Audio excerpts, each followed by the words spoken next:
विनायक द्विवेदी जी कानपुर से। श्री हरिवंश महाराज जी। महाराज जी, मेरा प्रश्न है कि मैं सरकारी पदों के चयन के लिए तैयारी कर रहा हूँ। काफी समय से तैयारी में लगा हूँ, लेकिन कभी कभी आत्मविश्वास की कमी और दिमाग में ये संशय आ जाता है कि जो मैं कर रहा हूँ वो सही चयन है या फिर इसमें बदलाव करना चाहिए। महाराज जी, इस परिस्थिति में हम मुझे तो क्या करना हम चाहिए? तो सिर्फ प्रिया प्रीतम भजन भगवत प्राप्ति।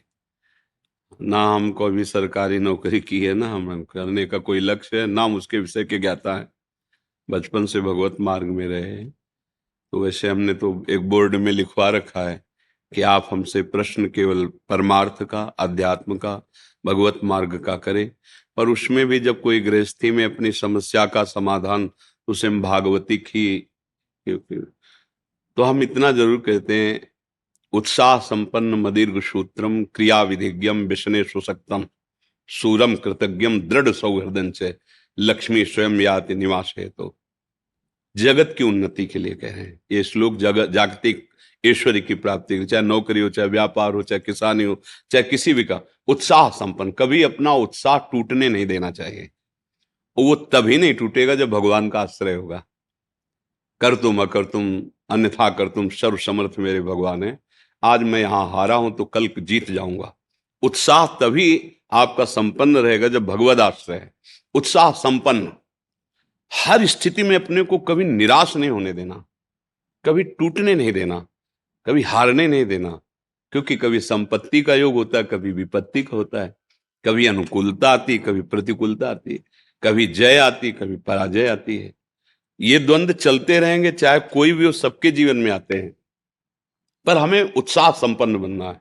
इसके लिए भगवद आश्रय अंदर से चलना चाहिए। हरि शरणम, हे भगवान मैं आपकी शरण में हूं। तभी आप इस लोक में उन्नति प्राप्त कर सकते हैं, उत्साह संपन्न हो सकते हैं। नहीं तो उत्साह विजय में दिखाई देती है, अनुकूलता में दिखाई देती है, हार में कहाँ उत्साह दिखाई, सब निराश हो जाते हैं।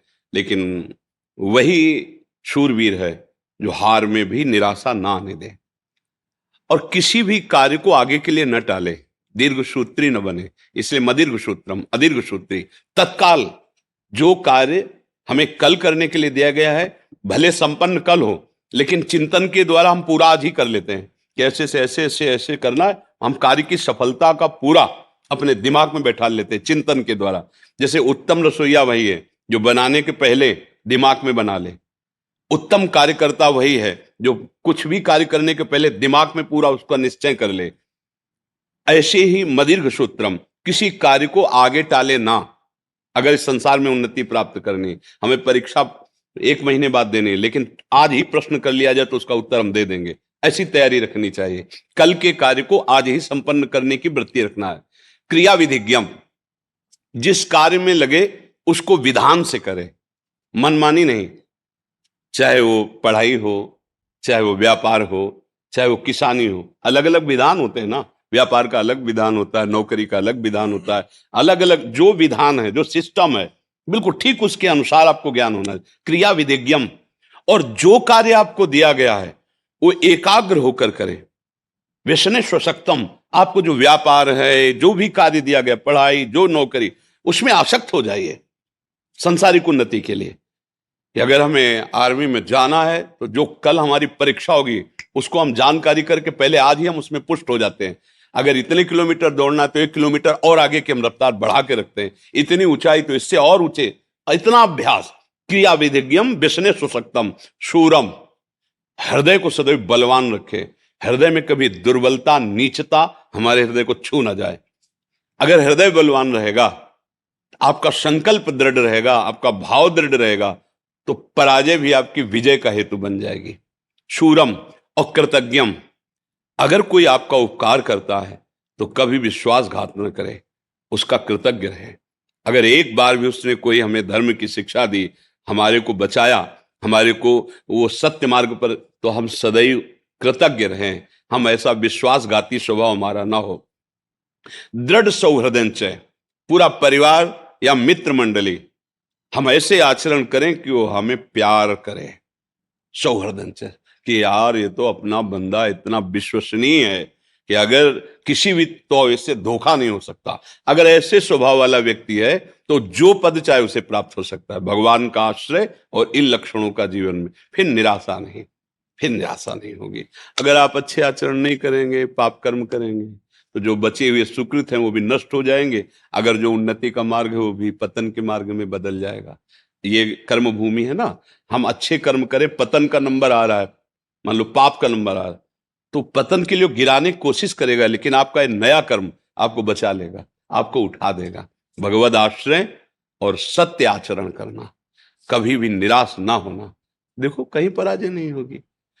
और ये बात अच्छे से समझ लो कि दिन और रात जरूरी है। दिन ही दिन रहे तो ठीक नहीं, रात ही रात रहे तो ठीक। ऐसे इस सृष्टि में दुख और सुख, जय और पराजय, द्वंद्व चलते रहते हैं। इनमें निराश ना होवे। कभी ऐसी भी परिस्थिति आ सकती है कि दुखद ही दुखद वातावरण, फिर भी धैर्य रखे। वो धैर्य वही रख सकता है जो भगवान का आश्रय ले, नाम जप करता है, भगवद आश्रित। इसीलिए कहते चाहे विद्यार्थी हो, चाहे व्यापार हो, करो कुछ भी करो, भगवान का आश्रय ले लो और नाम जप करो, तो तुम्हें बहुत सपोर्ट मिल जाएगा।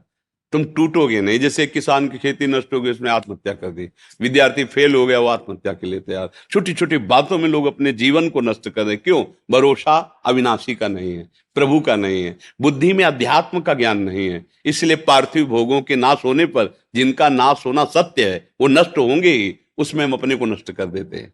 अरे आज फेल हो गए तो हम और पढ़ाई करेंगे, आज हमारा फसल नष्ट हो गई तो अगली बार और पैदा करें। अपने जीवन को नष्ट कर देना उसका कोई हल थोड़ी है। तो इसलिए अच्छे बनो, नाम जप करो, भगवद आश्रित रहो और इन बातों को समझो। हमारा उद्देश्य आप लोगों से बात करना, भगवान का चिंतन, भगवद वार्ता, सत्य मार्ग में चलना है। तो क्या है, हमें संसार का तो ये ज्ञान है नहीं, क्योंकि हम गए ही नहीं संसार मार्ग में, बचपन से इधर चले। तो हम शास्त्र के अनुसार तो बोल सकते हैं। अब आप किसी ऐसे विषय संसारी, तो हम गए नहीं, हम उसको जानते ही नहीं, तो कैसे उस विषय पर बोले जी।